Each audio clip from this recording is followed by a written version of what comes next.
Our meeting over to Mr. Greg Lopez, the president of the Colorado Hispanic Republicans. So, I want to talk to you a little bit about the Colorado Hispanic Republicans. I firmly believe, how many of you have heard of us? Okay, you've heard of us? Good. Awesome. Well, you're going to hear a little bit more. So, we are the guardians of faith, family, and freedom. That's really what our mission is. That's our brand. And so I'm going to... Sorry, the screen's a little smaller. I should have brought a bigger one. But, our mission is really, we're a nonprofit organization. We focus on faith, family, and freedom. We're looking for candidates that are Hispanic, that are conservative in nature. Predominantly, the entire Hispanic community is conservative. When you look at them, they're strong in their faith, they're strong in family values, and interestingly enough, they hate government. They just don't trust it at all. And so it's about freedom. And so we're looking to do is educate and inform the Hispanic community about what's going on in the Capitol, what kind of bills are they passing, what is happening in their communities, both at the school level, the county levels, and at the state and national level, because we truly believe that, I believe, and I think my board believes as well, that the future of our state and the future of our country really lies in the hands of the Hispanic community. Whoever is able to capture the Hispanic community to vote and support them and their worldview is truly how the state and the nation is going to evolve. The good thing about it for us is that we don't have to change their hearts and minds. They already believe the way we believe. We just got to remind them that they're conservative. And the reason I can tell you that is because I'm one of them. I grew up as a Democrat. It wasn't until I realized what my values and which party they aligned with that I determined that I was a conservative. And I changed parties. That's another story, but we also want to help the Republican Party kind of enhance its presence and its influence in the state of Colorado. So I'm going to give you a little history, because I think it's important for us to know where we've been and where we're going. So I'm going to give you a little history of the last 25 years here in the state of Colorado. So here are all the governor races. In 1998, that was the first time the Republicans elected a Republican governor in the state of Colorado. In the last 40 years, we've elected only one Republican in the governor's office. And in 1998, Bill Owens won by 8,000 votes, 0.7% against Gail Shetler. And then when he ran for re-election in 2002 against Raleigh Heath, as you can see, he almost won by 29 points. It was truly a landslide as to how he won his re-election. And so he got termed out. And then we go into 2006. And this is Bill Ritter against Bob Bupre. It's an open seat. And so Bill Ritter was the Attorney General. And so as you can see, he won by 17 points. And I want you to look at the numbers of the split or the gap between the winners and the losers. So we lost in 2006 by 262,000 votes. Here we come in 2010. Bill Ritter decided not to seek re-election. He decided to go and work for CSU. However, he did bring in the whole concept of alternative energy into the state of Colorado. And so it's an open seat again. And so now we have Tom Tancredo, John Hickenlooper, which was then the mayor of Denver, and Don Mays. And what happened within the Republican Party, there was the leading candidate, Scott McGinnis, which used to be a House representative, got caught with plagiarism. And so all of a sudden, he lost a lot of support towards going into the primary or the state assembly. And so Don Mays gets the nomination. Tom Tancredo said, I don't truly believe there's a conservative running, so I'm going to jump into the race. And he switched parties to an American constitutionalist. Okay? That's how you ended up with 3 candidates on the ballot in 2010. Again, as you can see here, we lost by 63,000 votes. So if you add the 2, Hickenlooper won. Now the interesting thing is down here, this 11.1%. This is a Republican candidate. If we did not achieve 10% in a major election, we would have automatically become a minor party. That's how close the Republican Party was in 2010 of becoming a minor party in the state of Colorado. So we lost by 63,000. So in 2011, Colorado Hispanic Republicans got formed. And so this is when we started the organization. And so in 2014, it's re-election time. So we have John Hickenlooper running against Bob Ufre again. Now remember, Hickenlooper won by 63,000. So Bob said, you know what, I bet you I can beat him, or I'll be a good challenge for him because he is beatable. And so how many of you were here in 2014? Okay, so you remember, you know, the whole, that whole election cycle. You know, yeah. You know, and so at the end of the night, we lost by 3%, 68,000 votes. So Bob was correct that he was going to be a strong challenger to Hickenlooper. You know, and so here we go to 2018.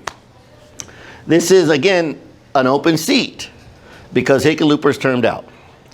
So now we have Walker Stapleton against Jared Polis. And so we lose that election by 11%, 268,000 votes. Okay? So here we go for the re-election of Governor Polis. That's 2022. And so we have Heidi Ganahl, the only Republican candidate that had been elected statewide as a CU region. And so we lose by 19%, 485,000 votes. So as you can see, we got close in 2014 to 68,000 of almost taking the governor's mansion. 2018, we lost it by 268,000. In 2022, we lost it by 485,000. We're going in the wrong direction as it pertains to us trying to win elections. So, in the last 7 governor races, we've lost 5. So where do we stand today? Where is the Republican Party, and where do we stand as a party? Here what it is in 2022. Every major statewide office is held by a Democrat. In the congressional races, 8 congressional seats, we only hold 3 of them. Congressional District 3, which is Lauren Boebert's.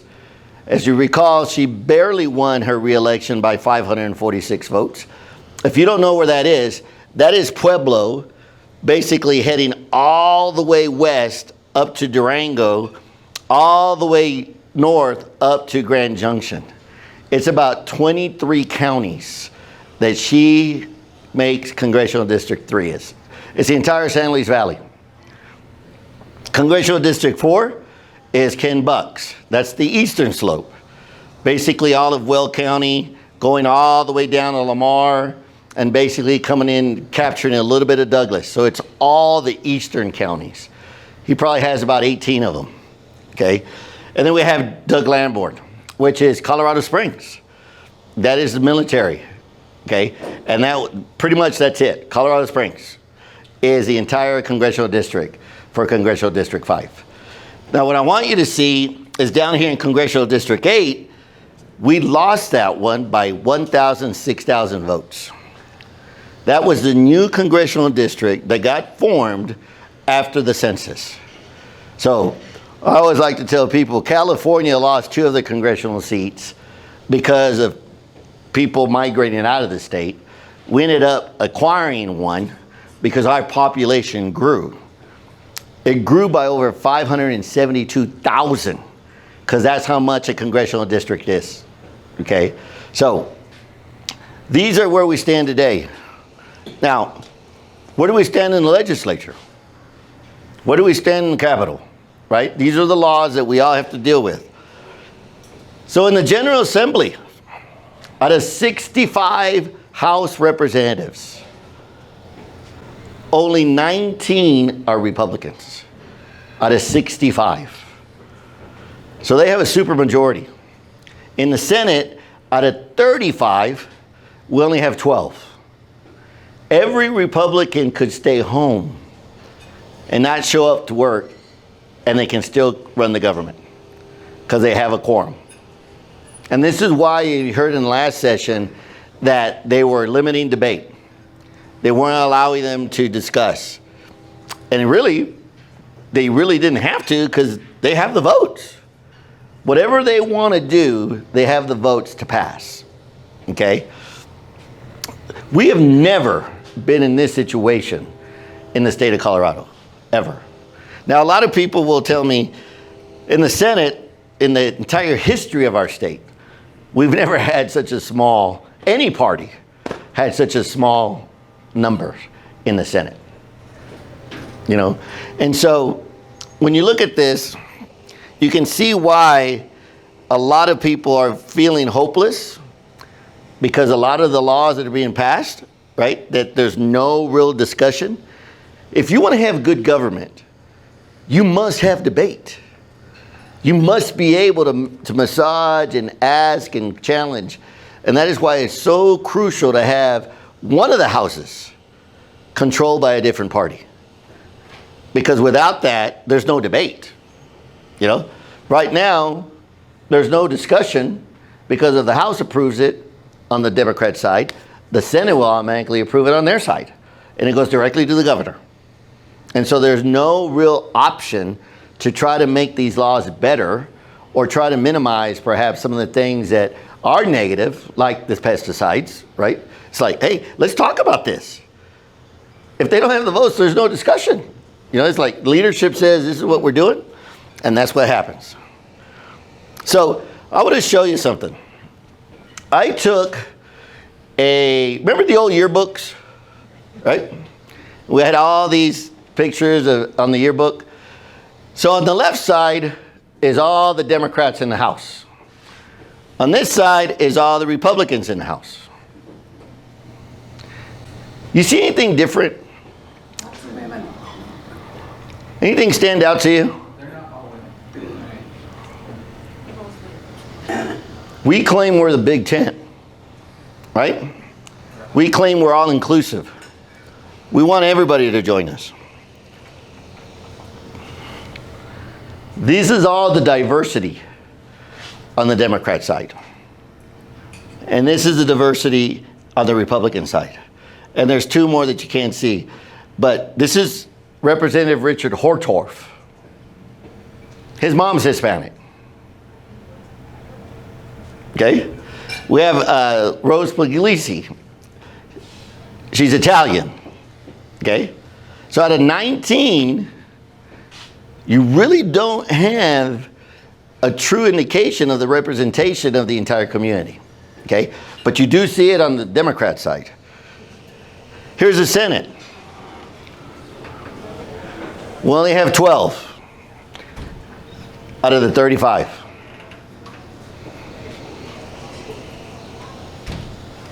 We don't have any diversity in the Senate at all.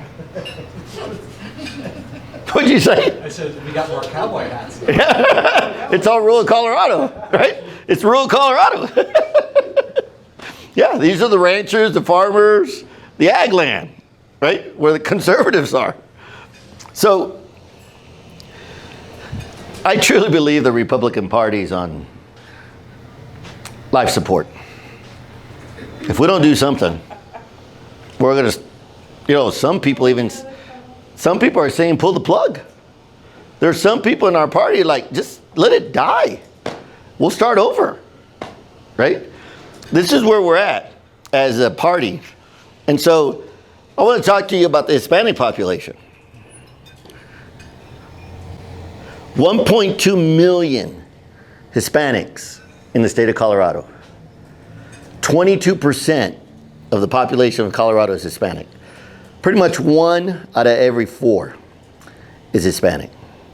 Now, the eligible Hispanic citizens that are able to vote is about 669,000.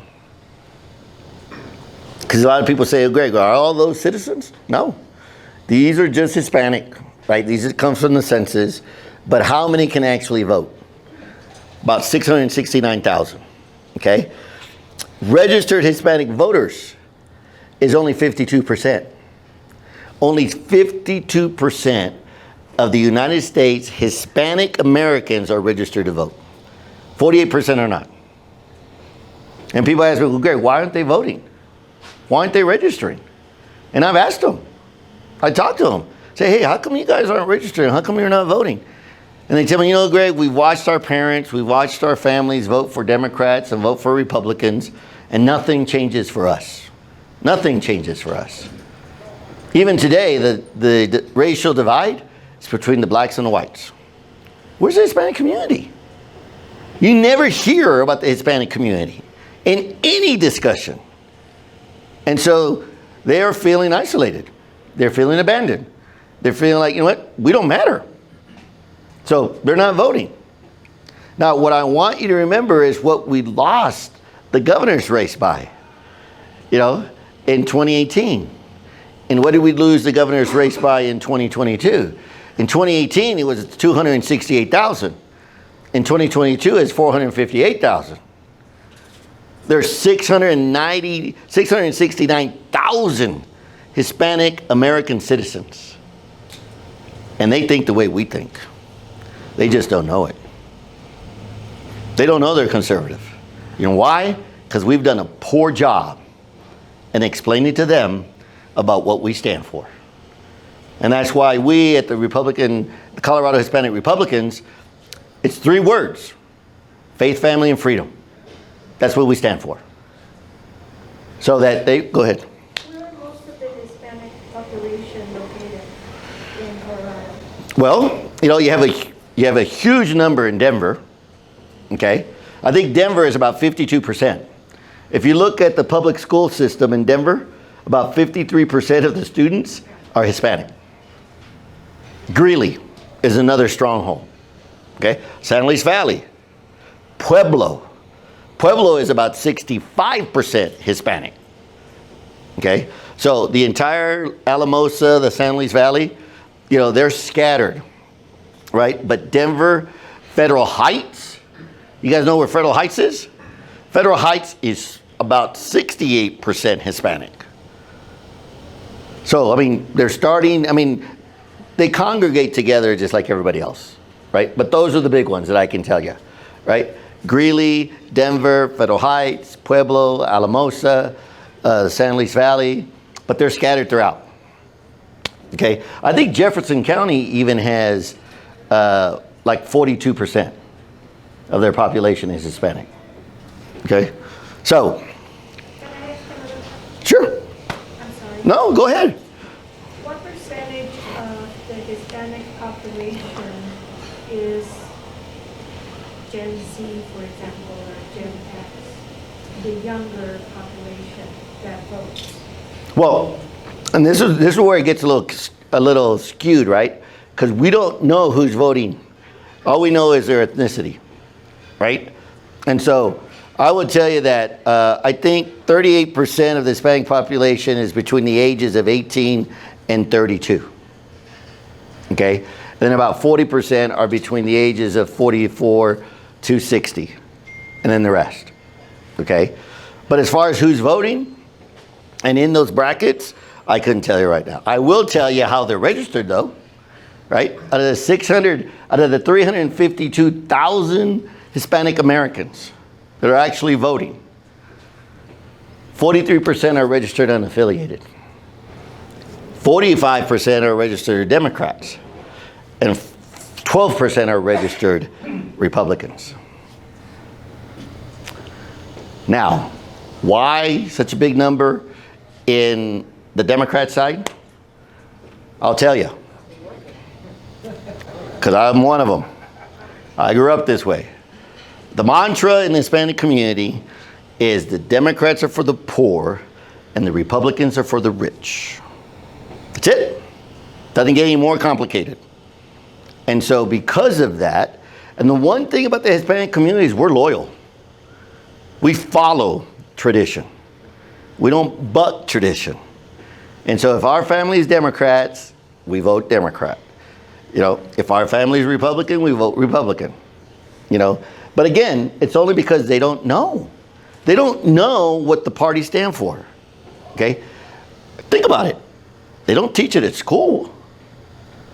You know, they don't teach it necessarily in college unless you actually get into political science. But we don't talk about the different parties and what they stand for. Right now, everybody believes each side has 5 heads. You know, and that's why the unaffiliates are growing. You know, because a lot of people are disenchanted with both teams. And so, as we move forward, imagine 48%, 320,000 Hispanic citizens here in Colorado are not registered to vote. 320,000. Imagine if we had 320,000 winning or voting in our column on these races. How it would change. How it would shift. Now, we got to have good candidates though, right? Regardless, we got to have good candidates. We're looking for Hispanic candidates, but just because they're Hispanic doesn't mean we're supporting them. They got to be good candidates. Because imagine if we ended up with a Tim Hernandez in the Republican Party. Right? I mean, we understand that we must vet all these candidates. And we're going to support Republicans. You know, we really don't care, but they got to follow the values of faith, family, and freedom. And they got to be strong in their values, not just give it lip service. And so, again, imagine what would happen in Colorado if we, the Republican Party, along with the Libertarian Party, were to bring the conservative values and beliefs into the public square and actually talking about it. I think we'd capture a lot of the ears of the Hispanic community. So what's our goal? You know, you can't have an organization without goals. I mean, if you do, you're kind of just, if you don't have goals, you're kind of just going day by day, hoping that something will develop. So here's our goals for the next election cycle. Voter registration and town hall meetings. We're going to increase the voter registration for Hispanic Republicans by 100%. That's our goal. You know, and it can be done. We just got to get out there. Start talking to people. We're going to do a ballot roundup. Call it ballot harvesting. I said it. I went there. You heard it. I'm taking ballots. You know, 200,000 from Republicans that aren't voting. I don't know why they don't vote, but it just never shows back up. Okay? So we're going to do the ballot harvesting. And I brought sign-up sheets, you know, for anybody that wants to volunteer, right? Because this is statewide, not just in one district. This is statewide. And right now, you know, do you guys know when the ballots went out for this election? Yesterday they got mailed. You may not have them yet. Might get them tomorrow. You might have gotten them today, right? Some of you got them today. You might get them tomorrow. So when we start ballot harvesting, think about it. This is October 16th through June 7th, November 7th. It's 3 weeks. So I plan to have 2,000 volunteers between now and next October, and they're going to get 20 to 30 ballots each. Oh, and that's the way we do it, right? Now the difference is, and we're working on this, you may not know this, but the other side pays people to go pick up the ballots. Whether it's $5 a ballot, $2 a ballot, they get paid. And that's why they're out there collecting them. Okay? So we may have to do that. I don't think so, but hey, at the end of the day, we got to play the game. We got to go toe to toe with these guys. Here's what we're going to do. 6 additional seats in the Colorado Senate. In the Senate. But we got to hold on to everything we have. We can't lose any. You know, we have 12. We get 6, that's 18. Out of 35 will be the majority. And that's the stopgap. Because if the Senate doesn't pass it, it doesn't make it to the governor's office. So this is why it's important to have each house by a different party. Because there's debate. And then if they are able to agree, then it goes to the governor's office for signature. Okay? 10 additional seats in the House. And guess what? We're not going after the low-hanging fruit. We're going after the hard stuff. Tim Hernandez just put himself on my radar screen. We're going to go after him.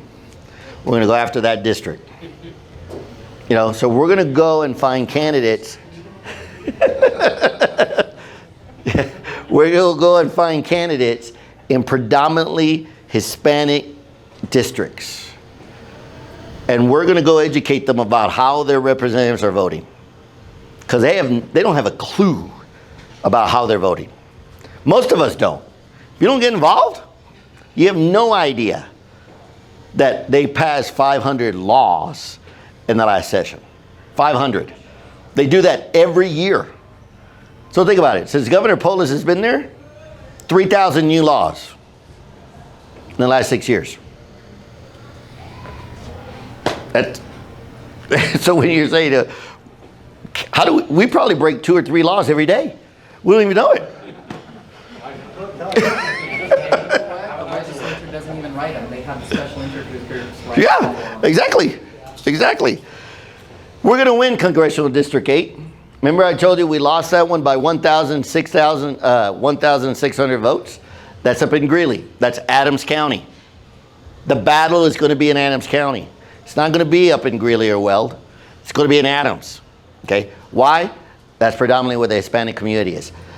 Also, we're going to increase the winning margin in Congressional District 3. We're going to make sure that we win that district by more than 549 votes, 46 votes. Okay? How we do it? Think about it. If Congressional District 8 is 38% Hispanic, and we lost it by 1,600 votes, and 48% of the Hispanic Americans are not registered to vote, we can win that one. We got to get out there. We got to get out there and make sure people understand these candidates and what they stand for.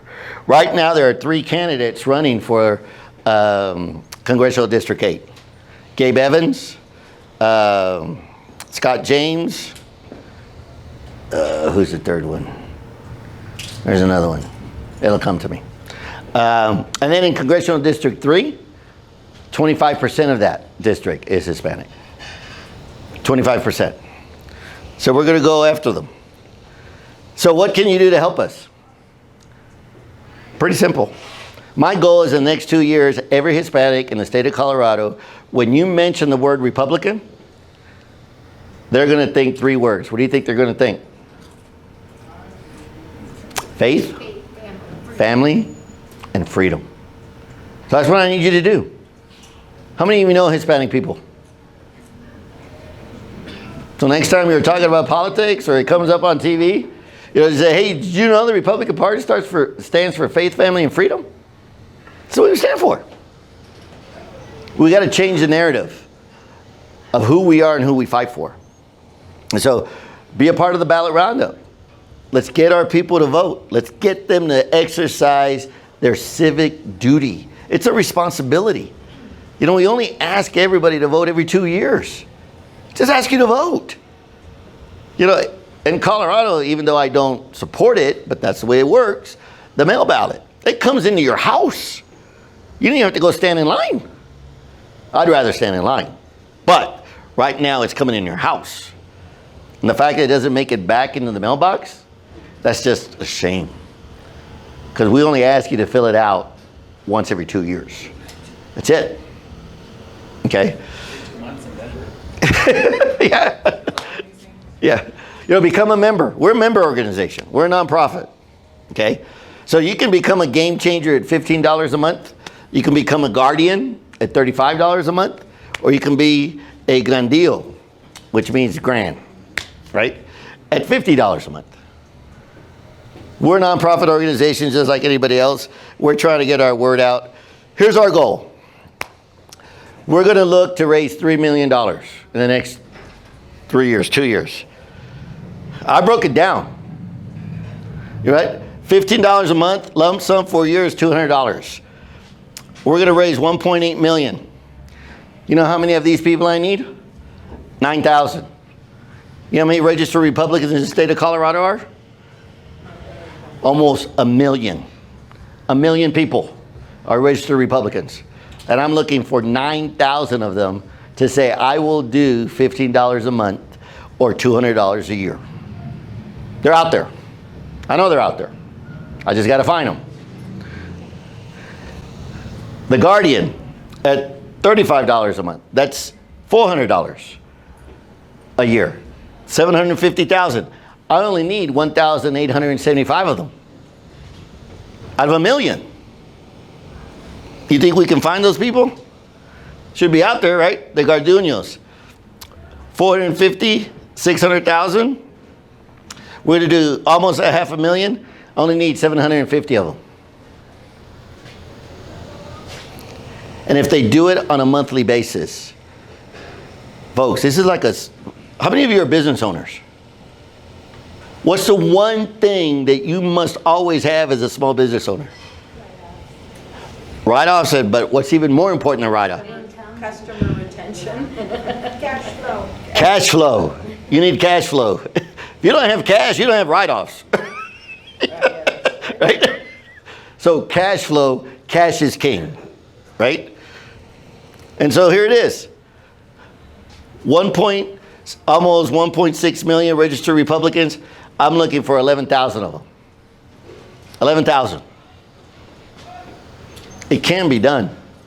It's just a matter of us continuously asking people. $15 is a cup of coffee these days at Starbucks. Right? Think about it. Pay those union wages now. Right? That's one a month. I'm not asking you to give up, one a week, one a month. So anyway, folks, here's our $3 million goal. I broke it down by county. I know how much I expect to get from every county. I'm talking to them now. I'm giving them an assignment. It's like, hey, if you guys want to win, we got to start raising money, and we got to start making sure people start hearing, what do we want the Hispanic community to remember when they hear the word Republican? Faith, family, and freedom. Right? Look at this. I broke it down. Region 1, 500,000. Numbers don't lie. So when people say, well, Greg, how are you going to do this? I'm showing you. This is how we're going to do it. One county at a time. So the Colorado Hispanic Republicans, I encourage you to follow us, become a member. But our goal is to make Colorado red again and make sure that we don't turn into California. So thank you very much.